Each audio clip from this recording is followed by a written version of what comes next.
Of all the countries that I have traveled in my life, I realize if you have to judge the culture, the values of a society and the values of a nation state, almost always look at women in that society. Always. Ideally, we should not judge, but if you have to really judge the culture and the values of a society, look at how women are being treated. How do they dress? What kind of education do they get? How free are they to have a choice in the environment?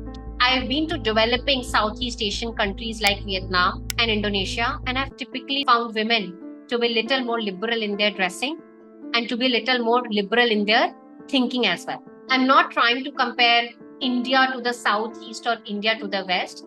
We as Indians have had our strong foundations with the Vedas and with our cultures as well. But if you ever want to look at a deteriorated society, look at what has happened to the board topper of UP board. People are not talking of her marks. People are talking of her hairs on the face.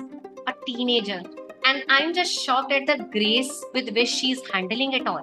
सूरत और सीरत में फर्क करने वालों को उनको भी बताइए और मुझे कोई फर्क नहीं पड़ता वो क्या कह रहे हैं. I don't think I would have been able to handle it. Maybe there is too much innocence because of which you do not realize the gravitas of situation. I really hope that our generation remains as innocent as she is. But many a times I think what really happens, and I'm not trying to talk of us versus them, we are all party to this crime. Unfortunately, there was a man who gave a rape threat to the Virat Kohli's daughter. Do you know the education qualification of that man? IIT Hyderabad graduate. Rape threat to one of the leading cricketer and a Bollywood celebrity. So why am I sharing this as part of the masterclass?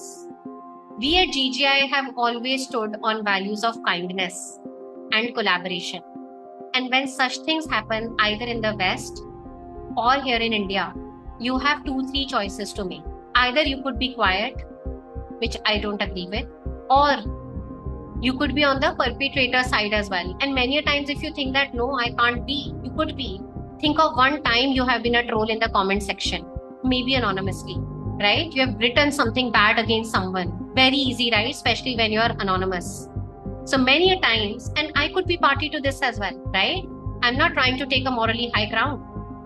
But it's important as a society, as a community, we take a step back and we think about these information and think how can we net positively contribute to such ecosystems as well.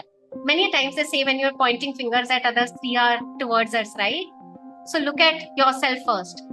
You will find your own evil, right? Look at your own evil and fix it. If you fix yourself, the society will eventually fix it as well.